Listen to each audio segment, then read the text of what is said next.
जय सिया राम। मैं आचार्य राजेश श्री राम जन्मभूमि अयोध्या से। प्रिय दर्शकों, काल, कर्म, न्याय और दुख के कारक ग्रह शनिदेव 17 मई 2026 से 9 अक्टूबर 2026 के मध्य रेवती नक्षत्र पर गोचर करेंगे। यूँ तो रेवती नक्षत्र पर गोचर इनका 3 जून 2027 तक रहेगा, लेकिन बीच में कुछ महीनों के लिए 9 अक्टूबर से 8 फरवरी के मध्य ये उत्तरा भाद्रपद नक्षत्र पर गोचर करेंगे, क्योंकि उस समय वक्री होकर के पुनः पहले वाले नक्षत्र पर चले जाएंगे। कुल मिलाकर के लगभग 1 वर्ष का समय है, जिसमें अधिकांश समय कुछ समय को छोड़कर रेवती नक्षत्र पर ही गोचर करने वाले हैं। रेवती नक्षत्र पर शनिदेव का गोचर कैसा रहेगा तुला राशि के जातकों के लिए? बहुत ही शानदार, बहुत महत्वपूर्ण परिवर्तन ये आएगा तुला राशि के जीवन में। क्यों आएगा, कहां से आएगा, कैसे आएगा, इस सब के बारे में विस्तार से चर्चा करेंगे। ध्यान से पूरा वीडियो देखिए, हड़बड़ी में मत देखिए। जब आपके पास समय हो तब देखिए, लेकिन वीडियो को पूरा देखिए। विश्वास मानिए, आपका एक क्षण भी बर्बाद नहीं होगा इस वीडियो को देखने से। प्रारंभ करें तो शनिदेव का रेवती नक्षत्र पर गोचर करने का परिणाम यदि आप विश्लेषण करें तो सबसे पहले तो रेवती नक्षत्र को जानना होगा ये कैसा नक्षत्र है। तो 27 नक्षत्रों में से ये अंतिम नक्षत्र है रेवती नक्षत्र। इसके स्वामी होते हैं बुध और इसके प्रत्यध देवता होते हैं पूषा, जो भगवान सूर्य का ही एक नाम है पूषा। द्वादश आदित्यों में से आते हैं एक पूषा। और जो इसके रेवती नक्षत्र के स्वामी बुध हैं और बुध के प्रत्यध देवता कौन है? भगवान विष्णु। इसीलिए भगवान विष्णु रेवती नक्षत्र पर मुक्ति फलदाता हो जाते हैं। भगवान विष्णु को रेवती नक्षत्र बहुत प्रिय है, क्योंकि यहां पर मोक्षदाता हो जाते हैं, मुक्ति प्रदान करने वाले होते। किससे मुक्ति? बंधन से मुक्ति, समस्याओं से मुक्ति, परेशानियों से मुक्ति। आप लोगों ने अभी तक देखा होगा सोशल मीडिया पर शनिदेव के रेवती नक्षत्र पर गोचर को लेकर के बहुत ही डराने वाला माहौल खड़ा किया गया है। मैं उससे इनकार नहीं कर रहा हूं, लेकिन तरीका गलत है। जो परेशानियां पैदा होंगी वैश्विक स्तर पर होंगी, अर्थात मंडेन एस्ट्रोलॉजी के आधार पर। आप होरोस्कोप का विश्लेषण कैसे कर सकते हैं, किसी के निजी होरोस्कोप का? वो मेदिनी ज्योतिष के आधार पर वैश्विक परिवर्तन बड़े बड़े होने वाले हैं, इसमें कहीं कोई दो राय नहीं है। लेकिन निजी जीवन पर शनिदेव का ये गोचर रेवती नक्षत्र पर बड़े बड़े ही महत्वपूर्ण, सकारात्मक, लाभदायक, आगे बढ़ाने वाले, उन्नति कराने वाला ये गोचर होगा शनिदेव का, खासकर तुला राशि के जातकों के लिए। बड़ा शानदार परिणाम यहां पर आएगा। अच्छा, रेवती नक्षत्र के स्वामी जब बुध हैं, बुध व्यापार के कारक हैं, वाणिज्य के कारक हैं, बैंकिंग, फाइनेंस आदि के कारक हैं, कम्युनिकेशन के कारक हैं। अब शनिदेव जब इस पर जाएंगे तो इन सब चीजों को स्लो डाउन कर देंगे। किस आधार पर? वैश्विक आधार पर। लेकिन अगर निजी जीवन के आधार पर देखें तो शनिदेव यहां पर बहुत अच्छे परिणाम देने की स्थिति में है।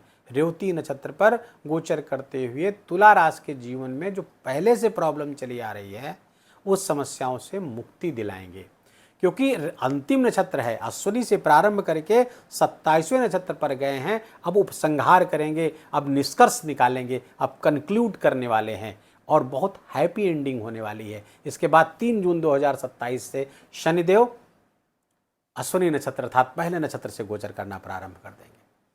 अब उसके शनिदेव यहां पर बैठ करके अच्छे परिणाम देंगे, उसके कई कारण हैं।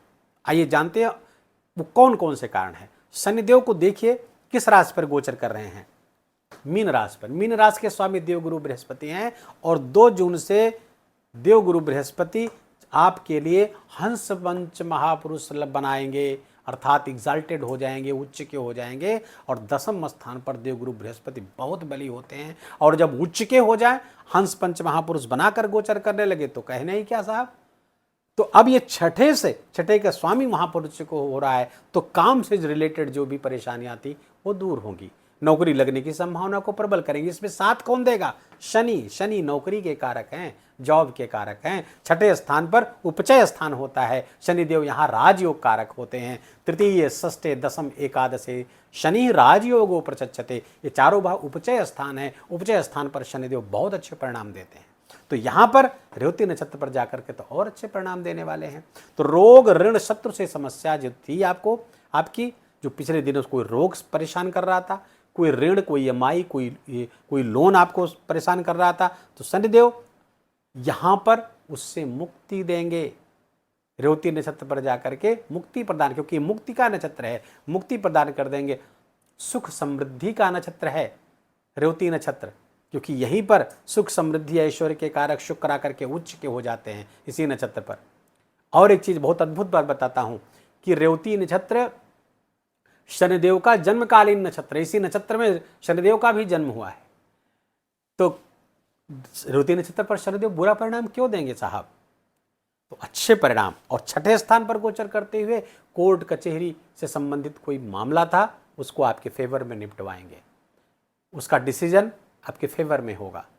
लड़ाई झगड़ा वाद विवाद कहीं थी, उसमें आपकी विजय कराने वाले। कोई प्रतिस्पर्धा, कोई कंपटीशन आपका चल रहा था, आपकी विजय कराने वाले हैं। और चूंकि अब ये सब चीजें आएंगी तो एक परिवर्तन लेकर के आएंगी, परिवर्तन के साथ आएंगी, चेंज के साथ आएंगी, क्योंकि Shani is a agent of change, ये बदलाव के एजेंट हैं, बदलाव के स्वामी। तो जो चीजें होगी बदलाव के साथ आएंगे। तो कोई चेंज आए, कोई बदलाव आए तो उससे घबराए नहीं, उससे परेशान मत हो, उससे विचलित ना हो, क्योंकि ये सब आपके अच्छे के लिए होने जा रहा है, ये सब आपके लिए बहुत बेहतरी के लिए होने जा रहा है। तो उस चेंज को एक्सेप्ट करना होगा। अच्छा, और चेंज कहां से आएगा? पंचम से संबंधित। पंचम अर्थात यहां से शिक्षा संतान देखा जाता है। शिक्षा संतान और प्रेम भक्ति भी यहीं से देखी जाती है।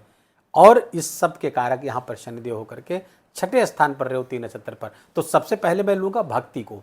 भक्ति जितना करेंगे आप मुक्ति की तरफ आगे बढ़ेंगे। क्यों? क्योंकि यहां पंचमेश मुक्ति के नक्षत्र पर गोचर कर रहा, बड़े अच्छे परिणाम देगा। तो जितनी भक्ति करेंगे वो आपके लिए बहुत लाभकारी होगी इस दौरान रेवती नक्षत्र पर शनिदेव के गोचर करते समय तुला राशि के जातकों के लिए। दूसरा, शिक्षा और संतान से संबंधित जो प्रॉब्लम थी वो समाप्त होगी। कोई कंपटीशन की आप तैयारी कर रहे थे, उस कंपटीशन से अब मुक्ति देंगे आपको, अर्थात नौकरी लग जाएगी। क्यों? क्योंकि छठे स्थान का स्वामी उच्च का होने जा रहा है। तो अब नौकरी लगने की संभावना, कंपटीशन क्रैक करने की संभावना तुला राशि के जातकों की बढ़ जाएगी। और कारण क्या है उसका? एक बहुत बड़ा कारण ये भी है शनिदेव के अच्छे परिणाम देने के, क्योंकि शनिदेव तुला राशि के जातकों के लिए योग कारक हैं, राजयोग कारक हो जाते हैं, क्योंकि चतुर्थ और पंचम, केंद्र और त्रिकोण दोनों के स्वामी हैं। तो बहुत परम राजयोग कारक ग्रह शनिदेव रेवती नक्षत्र पर गोचर करते हुए अद्भुत परिणाम, इच्छाओं को पूरा करेंगे शनिदेव। आपकी जो इच्छाएं हैं, जो आपकी डिजायर्स थी, उस सब को पूरा करने वाले हैं। अच्छा, और कहां से परिवर्तन आएगा? चतुर्थ से संबंधित परिवर्तन आएगा। चतुर्थ स्थान भूमि भवन वाहन, इससे संबंधित जो भी चैलेंजेज आ रहे थे, भूमि भवन वाहन से संबंधित, माता जी के स्वास्थ्य से संबंधित, इन सब से संबंधित जो भी चैलेंजेज आ रहे थे, अब वो चैलेंजेस समाप्त होंगे, वो मुश्किलें समाप्त होंगी। अब वहां से सकारात्मक परिणाम आएगा, समाज में मान प्रतिष्ठा बढ़ेगी आपके मुकदमे आपके पक्ष में निर्णित होने से आपकी मानसिक स्थिति अच्छी होगी, आपकी बेचैनी खत्म होगी, चिंता खत्म होगी, और आपके सामाजिक प्रतिष्ठा आपकी बढ़ेगी। शनिदेव इन दोनों भाव, तीन हुआ, 1 2 3, इन भाव के अलावा 3 दृष्टियां हैं उनकी, उन दृष्टियों से संबंध जहां जहां उनकी दृष्टियां जाएंगी वहां से भी परिवर्तन आ रहा है। किस रूप में परिवर्तन आएगा और कैसे अच्छा होगा, इसको समझते हैं। शनिदेव की तीसरी दृष्टि कहां आ रही है? अष्टम स्थान पर। छठे स्थान पर बैठ करके अष्टम स्थान को देखेंगे। यहां पर कौन सी राशि है? शुक्र की राशि है, वृषभ राशि। शुक्र और शनि में नैसर्गिक मित्रता है, नेचुरल फ्रेंड्स हैं दोनों। फलतः शनिदेव की रेवती नक्षत्र पर गोचर करते हुए जब अष्टम स्थान पर देखेंगे, तो जो अष्टम स्थान से संबंधित अचानक से होने वाली घटनाएं जो परेशान कर सकती थी, वो आपके लिए अब महत्वपूर्ण सकारात्मक बदलाव का कारक बन जाएंगी। एक चीज से फिर भी आपको सतर्क करूंगा कि कहीं भी स्पेकुलेटिव इन्वेस्टमेंट आपको नहीं करना है। शेयर मार्केट, ट्रेडिंग, इस तरह की चीजों से थोड़ा बच के रहना है, क्योंकि शनिदेव विशेष अनुशासन की मांग कर रहे हैं। किस पे? अष्टम से संबंधित 2-3 चीजें इसको नोट कर लीजिए कि शनिदेव की दृष्टि रेवती नक्षत्र पर गोचर करते हुए, मुक्ति के नक्षत्र पर गोचर करते हुए आपकी अष्टम पड़ रही है, अर्थात आपको साधना तपस्या अनुष्ठान में समय लगाना चाहिए, क्योंकि भक्ति के कारक हैं। छठे गोचर कर रहे हैं, अष्टम पर दृष्टि है, बड़ा गजब का संयोजन बन रहा है, और रेवती नक्षत्र पर गोचर कर रहे हैं। तो कुल मिलाकर के आपको साधना अनुष्ठान मंत्र जप पर कंसंट्रेट करना चाहिए। कुछ अनुष्ठान इस बीच करने चाहिए जो आपके लिए विशेष लाभकारी। छोटा ही करिए, लेकिन करिए जरूर, क्योंकि वो जो तपस्या है, वो व्रत है, वो उपासना है, वो जप है, वो सब मिला करके शनिदेव के को बहुत प्रसन्न करने वाली है। और शनिदेव स्वयं भी तप निरता कहा गया, निरंतर तप में निरत रहते हैं ये, तीन निरंतर, तो तपःपूत हैं ये, तपस्या इनके जीवन का मूल है। तो अगर कोई तपस्वी इनको मिल जाता है तो शनिदेव बहुत अच्छे परिणाम देते हैं। और देखिए, शनिदेव की जो 7वीं दृष्टि है कहाँ आ रही है? द्वादश भाव पर आ रही है। ये विदेश का भाव है। शनिदेव की तुला राशि के जातकों के लिए फॉरेन में रहने को रिलेटेड कोई प्रॉब्लम हो रही थी, शनिदेव उसका समाधान कर देंगे। अब वहाँ के पीआर को लेकर कोई समस्या थी, या वहाँ पर किसी तरह के आवास वगैरह को लेकर के समस्या थी, क्योंकि यहाँ पर आवास के भी कारक हैं, तो उस समस्या का समाधान करेंगे। लेकिन खर्चे थोड़ा सा यहाँ पर बढ़ सकते हैं। विदेश से लाभ, आपके विदेश से जुड़ करके विशेष परिवर्तन आएगा और लाभात्मक परिवर्तन होगा। और यहाँ पर डोनेशंस, शनिदेव कुछ डोनेशंस चाहते हैं, कुछ दान चाहते हैं। गरीबों को, असहायों को दान करिए। रेवती नक्षत्र पर गोचर करते हुए शनिदेव जब दान पाते हैं, शनिदेव से संबंधित चीज़ों का दान करेंगे तो बहुत अच्छे लाभ आपको प्राप्त होंगे। जूते, चमड़े के जूते गरीबों को अगर आप दान कर सके, छतरी दान कर सके, तो शनिदेव बहुत प्रसन्न होंगे। शनिदेव की जो 10वीं दृष्टि है पराक्रम भाव पर आ रही है। अब देखिए, एक उपचय भाव पर बैठे हुए दूसरे उपचय भाव को देख रहे हैं, और उपचय भाव को मैंने बताया कि शनिदेव वहाँ राजयोग कारक हो जाते हैं, बड़े अच्छे परिणाम देते हैं। और उसका एक कारण और भी है, क्योंकि ये राशि किसकी है? गुरु की राशि, धनु राशि है, और गुरु उच्च के गोचर इसी कालखंड के दौरान उच्च के गोचर करेंगे 10वें स्थान पर। तो शनिदेव की यहाँ पर दृष्टि बहुत शानदार, आपके पराक्रम पुरुषार्थ में जबरदस्त परिवर्तन लेकर के आएगी। आप सारा आलस्य छोड़ करके परिश्रम करने के लिए, पुरुषार्थ करने के लिए एकदम कटिबद्ध हो जाएंगे। अवसरों को जबरदस्त तरीके से पकड़ेंगे, गंवाएंगे नहीं अवसर को। ऐसी आपकी थॉट प्रोसेस हो जाएगी इस दौरान। अवसर को तलाशते फिरेंगे, और अवसर जैसे आएगा आप पकड़ लेंगे। तो अपॉर्चुनिटीज़ को पकड़ेंगे, उस पर काम करेंगे, मेहनत करेंगे, ज्ञान से, नॉलेज से, क्योंकि यहाँ के स्वामी शनिदेव यहाँ पर हैं। अपनी सारी प्रतिस्पर्धा को खत्म कर देंगे। सारी समस्याओं को आप खत्म कराने के लिए शनिदेव रेवती नक्षत्र पर गोचर कर रहे हैं। इनसे सर्वाधिक लाभ लेने के लिए कुछ आपको उपाय करने चाहिए। कौन कौन से उपाय करने चाहिए? तो सबसे पहले तो आपको हनुमान जी की आराधना करनी चाहिए, कि शनिदेव आपके पंचमेश हैं। शनिदेव के जो प्रत्यक्ष देवता हैं, शनिदेव हनुमान जी की उपासना से बहुत प्रसन्न होते हैं, तो हनुमान जी की उपासना करिए। हनुमान जी की उपासना से ही क्यों अत्यधिक प्रसन्न होते हैं, इसका भी कभी समय मिला तो बताएंगे आपको। दूसरा, शंकर जी की उपासना, ओम नमः शिवाय का जप करना, सांब सदाशिव का जप करना, जो भी हो आप कर सके, सांब सदाशिव, सांब सदाशिव, इससे भी शनिदेव बहुत प्रसन्न होंगे। शनिदेव के बीज मंत्र का जप करना, ओम प्राम प्रीम प्रौम सह शनये नमः, या ओम शम शनिश्चराय नमः, या पौराणिक मंत्र ओम नीलांजनम समाभासम रविपुत्रमग्रजम छाया मार्तंड संभूतम तम नमामि शनिश्चरम, इस मंत्र का भी जप कर सकते हैं। और सबसे महत्वपूर्ण उपाय आपको बताने जा रहा हूं, मृदंग।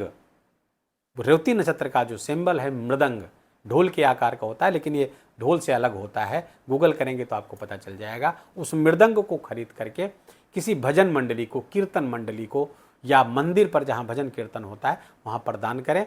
बहुत अच्छे परिणाम प्राप्त होंगे, शानदार परिणाम प्राप्त होंगे। और ऐसा भी न कर सके तो हो सकता है महंगी मिले, तो सब लोग नहीं कर सकते, तो मृदंग की फोटो निकाल करके अपने घर पर लगा लीजिए, पहला। और दूसरा, शंख का इस्तेमाल अपनी पूजा में करिए, रोज बजाइए। पूजा के समाप्ति पर शंख जितने बजाएंगे, क्योंकि रेवती नक्षत्र का सिंबल है, बहुत अच्छे परिणाम यहाँ पर प्राप्त होंगे रेवती नक्षत्र पर गोचर करते हुए शनिदेव का।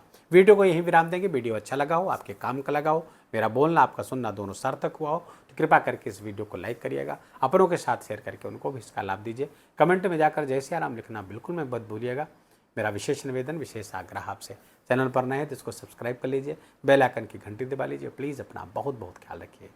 जय जय सिया राम।